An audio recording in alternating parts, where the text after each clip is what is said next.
Welcome to Solosaurus, a podcast about one-player board and card games and giant thunder lizards. Solosaurus is sponsored by Game Castle, where the games are great and the memories are even better. Visit them at shop.gamecastle.com, that's castle with a K, and enter Solosaurus 10 for 10% off your order, or click the link in the description. And now, here's your host, stomping through the underbrush, Michael Eckenfels. Hello, everybody, and welcome to a new episode of the Solosaurus podcast, episode number 94, if I'm not mistaken. And according to my notes, I'm not, so who knows? I could be wrong. Today, we are going to talk about a lovely, fun, happy time game that has to deal with the Third Reich. So, yep, it's Black Orchestra, a game I've been wanting to review for a while, something that Martin and I were going to review back in the day and just unfortunately never got to. So, this particular copy of mine was provided by Game Castle, our sponsor. I encourage you, please, to go over to their web store and check out their offerings because, as a Solosaurus listener, you get to use the code Solosaurus10. That's all one phrase, and you get 10% off. And I actually get a little bit of that to go towards the podcast as well to help me pay the bills to keep the lights on. So I would love it if you guys could go over there and give them a little love, give them a little attention, and maybe give me a little bit too. I'd appreciate that. So because of this subject matter, we're going to mention words that might get this video struck down from YouTube. I don't know. Nazism, Hitler, Third Reich, all those fun words that are going to be mentioned in this review. And then some. I'll try to keep it down, but it is what it is. It's kind of hard to avoid when you're dealing with a game that has this subject matter. So there we go. Let's move on, though, and let's get into what we're going to talk about next, which is Solosaurus news. I am actually kind of on the fence about doing news other than what I've heard about. So I love SolitaireTimes.net. I think it's a good source for solo gaming news. I do still check out SolitaireTimes.net every so often just to keep updated, but honestly, a lot of stuff, some of you all are probably much more in the loop with this kind of thing than I am, to be completely honest, and I'm not sure that I would have anything really to add other than, oh, that looks interesting. Oh, that looks terrible. Oh, I'm okay with that. I don't know. I don't think I add anything to the podcast by talking about that. If I'm wrong, tell me on Facebook, send me an email to solosauruspodcast@gmail.com. And I would be happy to change this, but for right now, I don't think it's going to be something I continue with. Unless there's something that I get my eye on, then I need to do more research on it, and then I'll bring it to you in the next episode of this podcast. Speaking of which, we're going to have more reviews coming up. I've got tons of stuff that I need to get through for review, and I can't apologize enough to all of the publishers that have shared content with me. Just to name a few, Halls of Hagra, Legacy of You, Snapship's Tactics, so many others that I can't even begin to get to. What Lies Beneath, a solo dungeon crawler book. That's another thing that I want to get to, not just for review, but also for the Solosaurus Plays portion of this channel. Speaking of which, we have Rock Band to do. That actually brings up something interesting here. There is a game that I just backed. And I know you're not surprised, but I told myself I was not going to back any more games. But a friend of mine sent me a link to a new Kickstarter offering. It's called Gods of Metal Eternal Vigilance Tour, a 1 to 4 player game of epic metal mayhem. Defend reality against the overlords and their demon minions. That sounds nice and light and airy, doesn't it? Sounds like a family type of game. Probably not. Well, I went all in on this, which isn't to say much. It's a $20 pledge, I think, to get a hard copy of the game, which is a book, I believe. I'm into this kind of stuff. As you know, I love this band simulation kind of thing. If you've not heard my Rock Band episodes, you should check that out. And also check out the seller on Drive-Thru RPG, I believe it is. It's a great game. I have a lot of fun with it. I mean, it's a lot of die rolling, it's a lot of randomness, but it tells a neat story. It's a great little narrative. If you're into that kind of thing, check it out. Also, this Gods of Metal Eternal Vigilance Tour. I'm impressed. I can't wait to see this. And hopefully I'll have a chance to review this in the near future when it comes out. Speaking of other Kickstarters, I received my ISS Vanguard all-in, and I am extremely excited about that. I can't begin to tell you. It's like this thing I've been watching for 2 years after I put in this pledge, and I didn't put it in with Kickstarter or GameFound. I put it in with a reseller. I'd missed the entire pledge, and I missed the late pledge too, so I kind of had to go this route, and it ended up costing more, as it usually does, but it's okay, because this was back in my extravagant phase, I guess you could call it, a few years ago. I'm going through all my stuff, and I bought things to help me feel better. Well, this ISS Vanguard game is something I've kept an eye on for a long time, and it's just this cool solo and co-op game, but solo especially, that you play as sort of Star Trek-ish, where you're exploring the galaxy, and it's very brutal. It's very time investing, but it also has great rewards. It's a great narrative, does tell a terrific story. I can't wait to get into it. I'm also intimidated to get into it because I'm scared to death of making a mistake, as I think so many other people are. But that is what it is. You got to just jump in and play it, and that is also the case with my other pledge, which arrived just before that, which is my Tainted Grail all-in. I have Fall of Avalon all-in. I have Kings of Ruin all-in. I have all of that stuff, so that's waiting for me also. I did probably mention this on BG401, which is a great solo gaming group on Facebook. If you're not a group member, you should go check them out. I did mention there that I culled a ton of board games. I sold 15 boxes worth of stuff. I just was getting to the point where it's just overwhelming. And those of you that are in that area or in that arena or in that ballpark, you probably know what I'm talking about when it comes to having too much. This is stuff I bought, not review copies necessarily, because when I get that stuff that's review, that's free, I give it away or trade it. I don't sell it. I don't want to make money off that kind of thing. But anything I've bought, which is lots and lots over the years, it just accumulates. I get rid of 50 and I have another 100, something like that. It just, over the years, not like all at once. I don't buy that much. But it just gives you this analysis paralysis thing, which is a phrase I learned as a wargamer, especially the big monster war games where you just sit there and I can do this and I can do this and I can do this, and you just kind of overanalyze things and don't do anything. And that's kind of what I've been doing with my board game collection.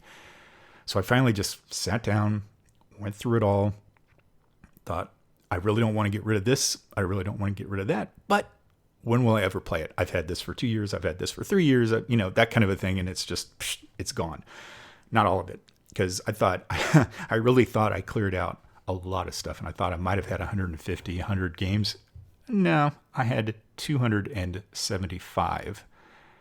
Yeah, so I miscounted greatly. And then that's not counting ISS Vanguard and Kings of Ruin and, other things that I've gotten over the last few months. My ISS Vanguard just arrived a couple of days ago, and yesterday I received a trade that I did with Noble Knight Games. Again, I'm not affiliated with Noble Knight at all. I've done a lot of business with them because they are a godsend when it comes to dealing with bulk kind of trades. Like if you have 100 games, say, that you want to get rid of, they are probably your best option. Now, they're not going to offer you the best price that you might be able to get on the Geek Market or on any Facebook selling group or anything like that, but they will buy just about everything. They'll buy toys, they'll buy figures, they'll buy train sets. I know because I sold one to them. They'll buy anything in any condition, and you might not, again, get a lot of money, but when you do it bulk like that, you might. And they also will pay for shipping if it's over 100 and I can't remember if it's 100 or 149. I've never dealt with small sales to them, so I can't say that anything smaller than that would work. But it is what it is. If it's just under $100, it's probably not going to be that many board games, and you could probably do a good deal with them. But you also get store credits, so you'll get an offer, and then cash offer would be 20% less than that. So that all said, this latest trade I did, I also did a little bit of a trade. So I got a Kickstarter of Hellboy the board game. I have a copy of Lobotomy, which is something I'm excited to get. I originally wanted to get either that or Coma Ward. I ended up getting Coma Ward, and it was okay. It was an interesting game, but it really wasn't something that grabbed me. And I really thought Lobotomy would. Lobotomy is interesting. I don't know that I want to cover that in Solosaurus eventually. I would like to, but the way it handles things like mental illness, I don't think that would go over too well. It's kind of this, I think it would upset a lot of people. And if you've not heard of it, and this is not a joke, it's just, it's kind of a game that's kind of touches the edges, let's just say. And I'm kind of intrigued by it because of that, because of the perception that it gives you as a player. And I'm hoping that it might be actually fun to play. So we'll see. I don't know. Then there's Deep Madness also, which is like this deep sea base that's overrun by horrific monsters kind of a thing. I think it's so interesting because I loved, back in the 80s, cheesy monster movies from under the sea.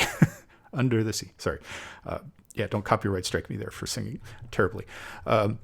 I have seen Deep Star 6 and Leviathan, two very cheesy horror movies from the 90s, 80s, 90s. If you've not seen them and you're into that kind of thing, you should check them out.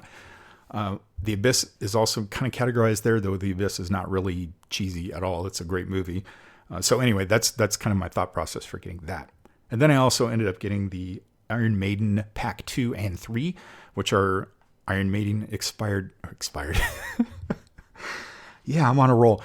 Iron Maiden inspired miniature figures that can be used with various games such as Zombicide 2nd Edition, Cthulhu Death May Die, a few others that make it really interesting. So it's kind of cool.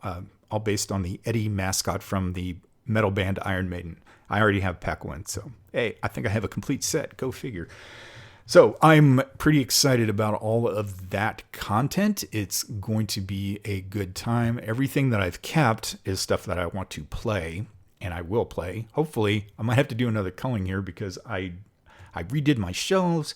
I redid my closet. I just had stuff piled up in there on top of each other, and I didn't like that. I had heavier stuff on the bottom, of course, but still, if I want to get that game at the bottom, you got to pull out 5 feet worth of games.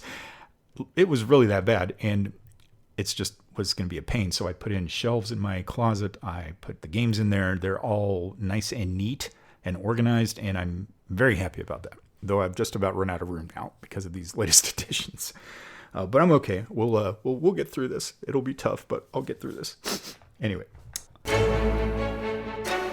That is going to be Solosaurus news. I have a couple of other Kickstarters I'm waiting on. My list is shrinking rapidly as things get delivered, but that's okay. I'll talk about those some other time. I've gone on and on too much here about my own gaming experiences. So hopefully your gaming experiences are doing well for you. Hopefully you've received some awesome games recently. And again, go check out Game Castle with a K and use your Solosaurus 10 discount at checkout. So let's talk about Black Orchestra, a happy fun time game. Of course, I say that tongue in cheek. It is a solo or co-op game. It can be played solo. It does specifically say it in the rules. You can play it solo, and it tells you how to do that. It's not an add-on section at the end. It's not like, here's the rules, and then here's the solo rules. It actually tells you could play this as it is, and you can play it solo or you can play it cooperatively. All right, that's great. Any cooperative game can, of course, be played solo, and that's great, but it kind of it's not really a true solo game in that it's meant to be played by just one person, because that cooperative aspect of it where you're interacting with other people, where you're making plans, that is kind of a social thing, right? And we don't really do that in solo gaming, but that's okay. It's still very close to a solo experience because of that. And the thing is about playing it solo as opposed to cooperative, being the solo player, you have perfect intelligence. Well, so to speak. I'm not claiming that for myself. To be able to know what your plans are, and you send your characters out to do what they need to do. So that's the way it works. It is a game where you are attempting to assassinate Adolf Hitler. You have many roadblocks in your way. You have to gather the right items. You have to come up with the right plots. You have to have the right timing because you have to get Hitler in the right place on the board for this kind of attack. There are also Hitler's minions. I believe there's 5 others off the top of my head. You have Goebbels, who is the Minister of Propaganda. You have Goering, who was the chief of the Luftwaffe, and also I believe he was in charge of the 5-year plan for Germany's economy. No wonder they lost. The guy was kind of an idiot, thank God. Martin Bormann, who was Hitler's secretary, but the word secretary doesn't really impart what the man was. He was like the gatekeeper to Hitler, and he therefore had a ton of power. Heinrich Himmler, who was the head of the SS, and Rudolf Hess. Yes, there were 5. Rudolf Hess is a lesser-known figure. He was the deputy Führer, so he was Hitler's second man in command.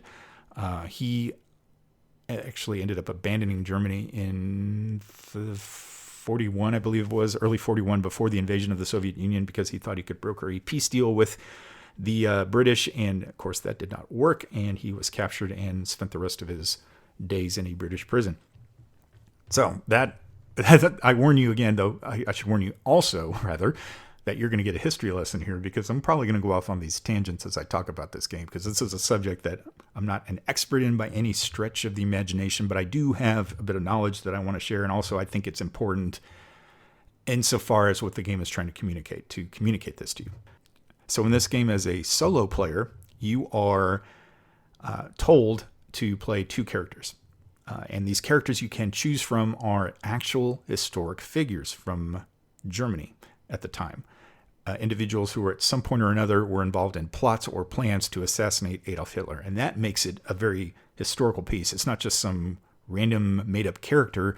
They're real people, like Klaus von Stauffenberg, who was the man who planted the suitcase, or rather the briefcase bomb that almost got Hitler in July of 1944. Plenty of others as well. They come in 3 different categories. There's the Wehrmacht, which is the German military. There's the Abwehr, which is the German intelligence arm, and then there's civilians.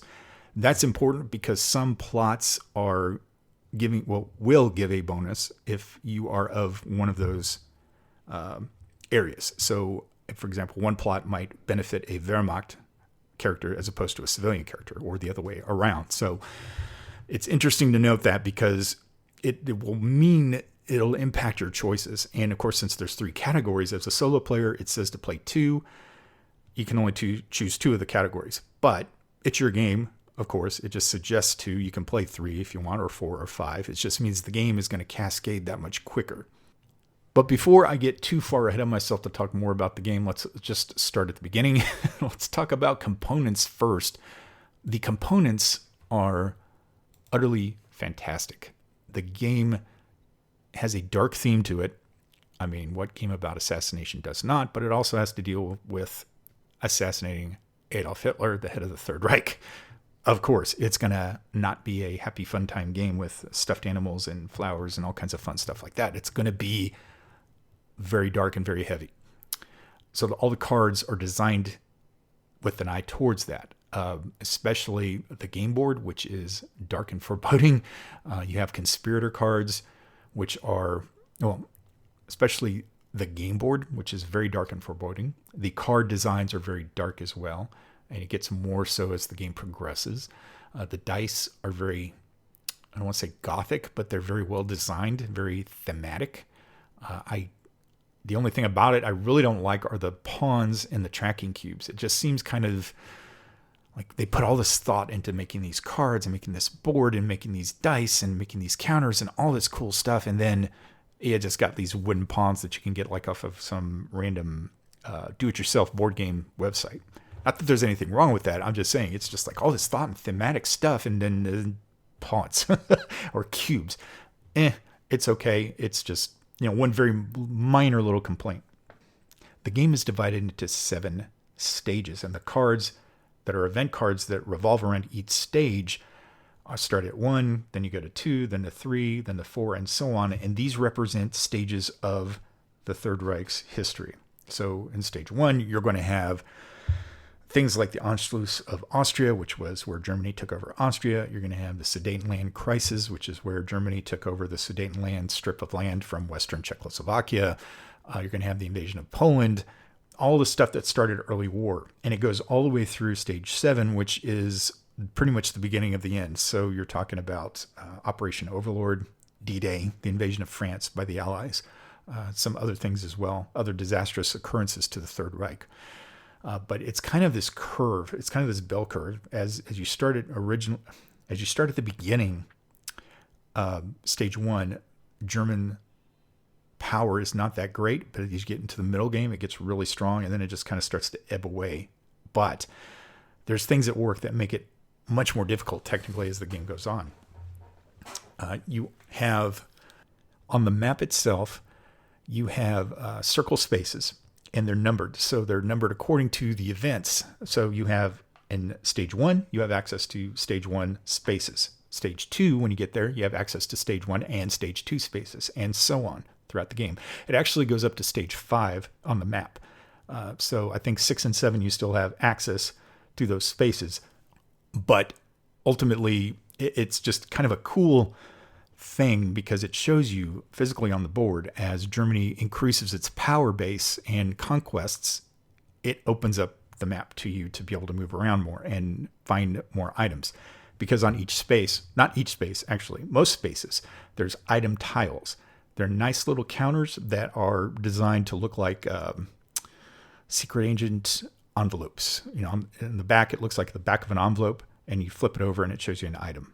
These are all randomly placed at the beginning of the game. So there's one thing about the game that I said originally, that you have to find the right items, you have to draw the right cards, you have to get Hitler in the right place at the right time. This is the first thing that really affects the game luck-wise, is the item draw. Because when you're in stage 1, you have access to Berlin, which is 6 spaces, and then you have access to 5 spaces on the board. So you have a total of 9 spaces you can access at the beginning of the game. And finding the right items is difficult because you just get random stuff, like you'll get a weapon, or you'll get poison, or you'll get a bomb, stuff that you can use in an assassination plot. But what do you do with them? Well, these are things that you use in conjunction with a plot. And you get the plots by drawing conspirator cards. Conspirator cards are these nice cards that have a swastika on the back with a line through it, like a cancel kind of symbol. It's really cool, and it just looks good. It's just like, oh yeah, let's stick it to the Third Reich, man. Let's draw this card. And these are going to be plots. They're going to be items. Some are illegal, which we'll talk about here in a little bit, in that they will cause you problems if the Gestapo, which is the German secret police, finds you with them during the game. There's also interrogation cards, which are extremely dark. It has the SS rune symbol on the back. It's black in color with a silver badge and then dark SS runes on it. It's scary to look at. If you look at it and go, wow, that's something I don't want to mess with. And you draw those when you get put in jail. That represents the Gestapo's attempts to get you to break, or that character that got arrested to break. So that's fun. The event cards are neat too. As I should talk about a little bit more about those. As I said, they're based on history, and there's some that are key events. So it makes sense in a way that if you draw a key event that happens, such as the invasion of Poland, that key event stays in place and trumps other events, meaning once this happens, then these other things that happened before can't happen, kind of a thing. That's a very rough way to describe it, but it's nice because it kind of pushes the history as it really went. Now, that doesn't mean you're going to hit every single event. Every game's going to be a little bit different because you won't always, of course, draw those cards at the right time or at the exact time that something happened. I believe you actually discard a certain number of cards from each deck before you start the game, and you don't look at them. You just put them in the box, so you don't know exactly what you're starting the game with, which is really cool. But again, a very, very random thing. So it is what it is. Card draws, item placements, random stuff, as well as conspirator card draws. You just don't know what you're going to come up with. So what's the point of all this?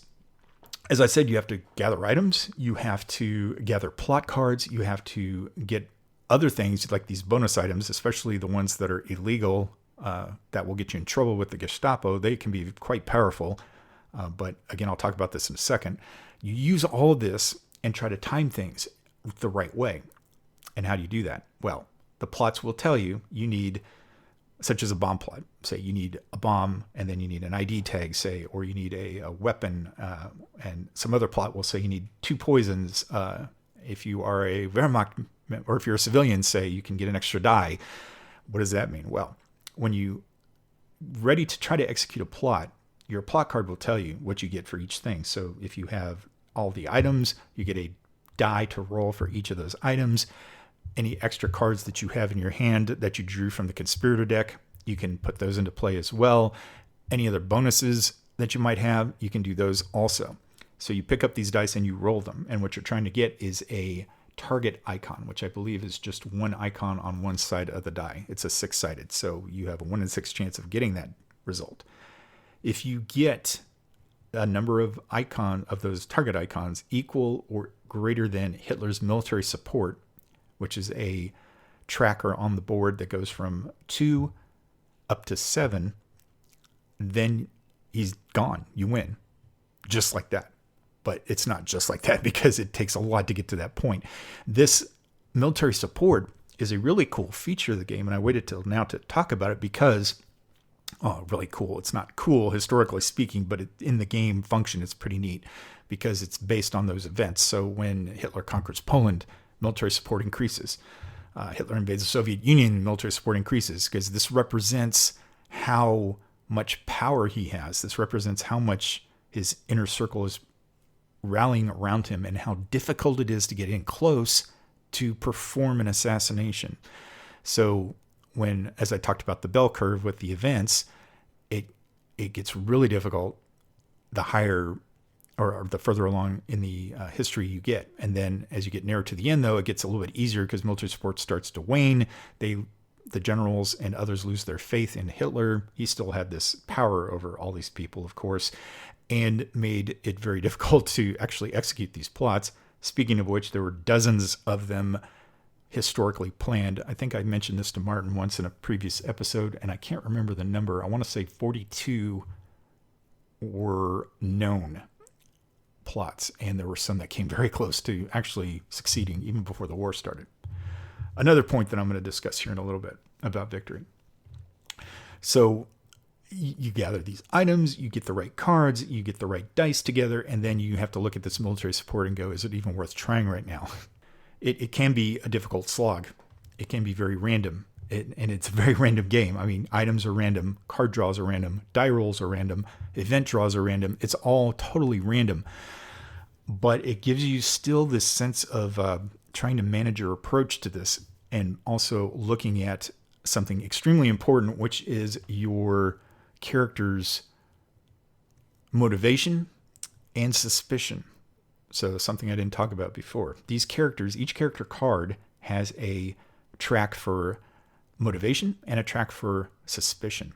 So motivation represents that character's desire to off Hitler, to do this, to go through with the plot, to have the courage to do it.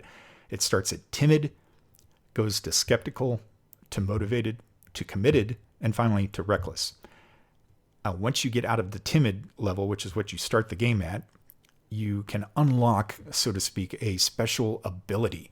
And for some characters, it's extra card draws. For some, it's extra action that you can take during your turn. It just depends on the character. They all have different abilities, and it's pretty neat in that regard. Your suspicion track starts at medium, I think, in the game. It goes from low to medium to high to extreme. What does that mean? Well, as you do things on the board, you get suspicion increasing as you perform certain actions, perhaps. But then super fun, happy time number 1 comes up, and that is a Gestapo raid. So in these 7 decks, I don't think there's no Gestapo raid in the first one. As you go further into the decks, though, more and more of these Gestapo raid cards are seeded into them. So when this happens, you are immediately looked at. If you have any of those red cards I talked about, that will raise your suspicion up a level. If you decide to keep them, you can discard them immediately and not have them affect you in that regard. But if you hang on to them because they're just too valuable, your suspicion goes up. If you're already at extreme suspicion and this Gestapo raid card is drawn, that's when you go to jail, and that's where you have to face the interrogation. It is possible for one character to get another out of jail. I believe there's a role involved. It is a not easy process to do, and it also raises the suspicion of the person who tries to get the other out of jail. So there's no event in this game that doesn't have some kind of consequences, so it's extremely difficult to manage this. There are spaces on the board, though, that will help you. Some will reduce your suspicion. If you say go to a certain space and you turn in a certain item, your suspicion will go down. So there's a way to mitigate this. There's a way to manage it. And this is especially important as you're kind of getting into the mid game.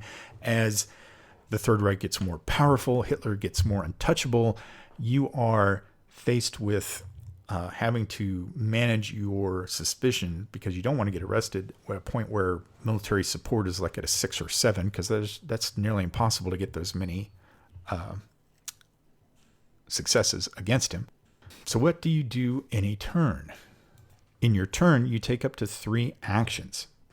I mentioned the motivation levels. When you get from timid to the next level, you unlock, as I said, a special ability. That is called Act. So if you use that, that's one of your actions.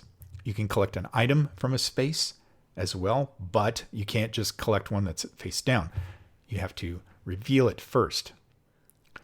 You can conspire, which is where you're in the same space as another character. You can trade items. You can draw a conspirator card for one action. You can move anywhere in Berlin. If you're in Berlin, you can move anywhere in there for one action, or you can move to the train station for one action. The train station space acts as a gateway between Berlin and the rest of the board. When you're in the train station space, you can spend an action and then move anywhere that you can access on the board. Again, remember, you have certain spaces that are only open to your movement during certain stages of the game.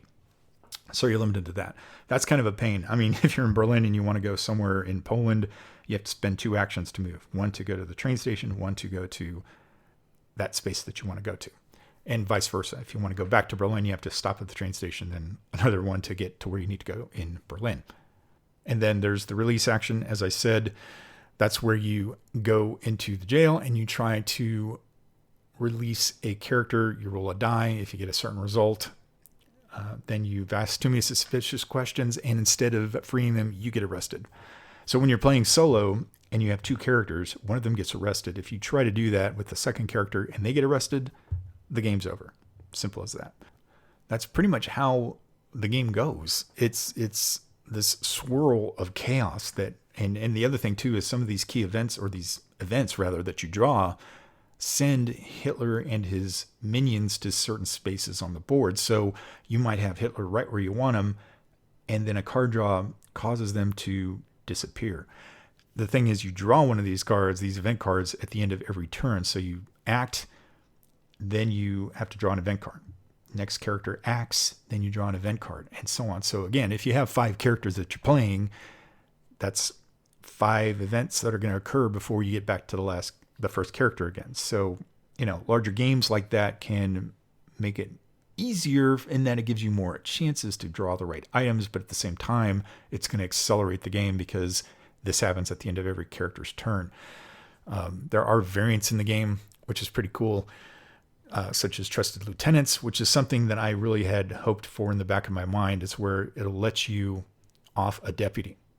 But if you use that option, that variant, you have to off 2 of them as well as Hitler himself. So it's nice in that you get rid of a couple of these guys because some of them do have certain powers that can make your life miserable. If you start your turn in a space with Hitler or one of his minions, or lieutenants as the game calls them, that will cause all kinds of nasty effects. So that's something you want to try to avoid as much as possible. But again, if you're playing with any number of characters, when you take your turn, then the other character takes a turn, you could draw an event card that sends them right to your space. So you're going to be faced with that. Victory, of course, comes when you succeed in rolling those target icons against the military support level indicated. Then he's gone. You win. Defeat can come, as I said, if you have all your conspirators in prison.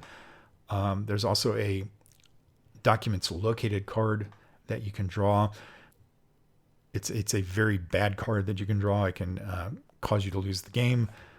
If you can't draw an event card, also, you lose the game. That means the last card in stage 7. That can be bad if you get through the entire game. So you want to act, but you don't want to act too quickly. You want to gather your resources. You want to time it right. It's just this maelstrom of a game. And it reminds me a lot of, well, I don't want to say it's the same as, but it reminds me of Robinson Crusoe, the second edition, which it can be brutal. If you've played that game, you know what I'm talking about. The other thing, too, that I want to mention, historically speaking, from the victory aspect, the rules say you have saved millions of lives and ended the brutal oppression of Nazi Germany. History will remember your brave acts for generations to come. You win the game. Then there's a card that you can actually suggest taking a picture of you and your group to commemorate this incredible achievement. Now, I'm not saying that's not an incredible achievement. It is, but I think it bothers me because it's far too naive and vague in saying that you win a game by killing Hitler. It really depends on when. If this happens before the war starts, then yeah, that's pretty good. I mean, you saved Europe from a lot of trouble. I don't know, though, that offing him later or even at that point, it's hard to say, would be a good thing. Why do I say that? Well, because Hitler was not a silo. He started this thing. Millions flocked to the banners. I mean, you had plenty of officials and authorities in power that came to be because of this and supported it ruthlessly. So him starting this was like a snowball effect, right? The further this goes, the bigger the snowball gets and the more dangerous it is. So if you assassinate him, say in 41 or 42, something like that, does that mean you win? It's really naive to say that millions of lives are saved, because I think that it gets to a point, the Third Reich gets to a point where it just cannot stop itself. It's not going to stop on a dime, which is what this victory condition suggests. That's my problem with it. I don't have a problem with offing Hitler at all or any of his minions. I think that's awesome. That would have been great at some point. But again, it actually might have made things easier for the Third Reich, because Hitler liked to interfere with things, especially later in the war. That, I think, helped to push things the Allies' way, which was a fortunate thing. So if he had, as he did live through the July 44 plot, he just brought the entire country down, as well as millions of other people. I just can't say that that's an effective victory condition to say, oh, he's dead. Okay, you win. You've saved millions of lives. The war is over. No, I think it depends. Like I said, if it happened in 38, maybe. If it happened in 40 or 41, I seriously doubt it, because Germany was at its zenith. The Third Reich, I should say, was at its zenith. Power-wise, I just don't think that would have been a real victory, because I think the Third Reich would have just gone, okay, well, somebody else is going to take over, whether it's Goering or Himmler or Goebbels, or somebody would have stepped up and filled that void. It's a long discussion that I could really spend hours talking about, and I don't want to do that because that's not the point of it. As a game condition, it's very simple, it's very straightforward, and it's very good because it's clear. It's you do this thing and you win the game. Awesome. But the way it describes it, had a problem with it just from that purpose, because it's like, well, wait a second, is it really victory? Because the Third Reich could have just kept going on, and it might have been stronger without him being in power. So I don't know. That's my 38 cents worth of advice on that. So congratulations, you've gotten another historical fact from Michael and his nerdy wargaming experience and history experience. So overall, this is a very good game. If you're not familiar with the history, if you're kind of passingly familiar with it, even if you are somewhat familiar with it, as I am, it's still a fun game because it's an extreme challenge. That said, if you don't like randomness, you're going to despise this game, because you've got all the card draws and the item draws, and you have to line things up, and then the die rolls and the event card draws. It's all totally random. There's very I hate to say it, but there's very little strategy involved in it because you're at the whim of the luck. You're at the utter whim of the conspirator card draws, and being able to manage your resources, and which are your actions, can make that very difficult because you only get 3 unless you're Stauffenberg. I believe you get 4 in that case. I don't know that makes the game good in that regard. If you don't like luck, you're going to despise this. I'd stay away from it. But if you don't mind that, if you see it as a way of creating a narrative and giving you a replayable game, which it really is, it's fantastic in that regard. So I'm kind of in the middle on it. I love it and I hate it both because it's so random. I am not somebody who has an issue with randomness in games. I've never really complained about it. I will mention it because I know some of y'all out there do not like that at all. So it is what it is. 6 and 1 half dozen another. If you enjoy it, great. If not, you won't like it. I don't think. I think it's worth a try, at least, even if you're a despiser of luck. I've always been of that mind with board games where if you don't like a certain theme or you don't like something mechanic, some kind of mechanic, like worker placement, let's just say, as an example, because that's the first thing that came to mind, not because I don't like worker placement games. It still, I think, is good for you to try one, even if it's something like, I'm not going to like that. You just don't know until you try it, really. So if you think you don't like luck, maybe that's proven because you've done that a lot. You still maybe give it a try just to see what you think. I think it deserves that chance just to give you that insight into the Third Reich and to the history. It's a monumental moment in human history that happened in the 20th century. And I think it deserves that kind of attention and historical interest. And this would help spark that. If it's something you just don't really know completely about, that'll help you experience it and take you on a ride. And in that regard, it's a great game. Would I give it a stamp of approval? I have to say no, just because of that factor. I don't think this is going to appeal to everybody. And I'm not going to say, I love this game, it's great, and everybody should get it, because it might not be your bag. As I said, the luck factor is so overwhelming that this might put some people off. So I can't give it a stamp of approval, but then again, I'm stingy about those kinds of things. So it is what it is. I still say, if it's something you've been thinking about, on the fence about, if you're interested in history, get it. Go for it. Give it a try. See what you think. Thank you for listening to this latest episode of the Solosaurus podcast. I've been talking for 45 minutes, and some of that was Solosaurus news, and I don't feel like I've given this game a proper overview, but I just wanted to get it out there because it's a game that's been out there for a while. I had some thoughts on it, and I've pretty much explained how it works. It's very simple, it's very straightforward, very luck dependent, but it's very insightful for history, and I think it's worth your time. And how many times am I going to recommend it? I don't know. There you go. I want to thank you for listening. Check us out on YouTube also if you would like, because I have those episodes uploaded there. If you're listening to this on YouTube, hopefully it's still there. I guess it is if you're listening to it on YouTube.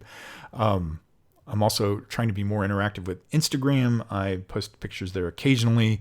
I need to do more of it. I got my little mascot knit Triceratops that I managed to get from Etsy. I think it's a fantastic little piece.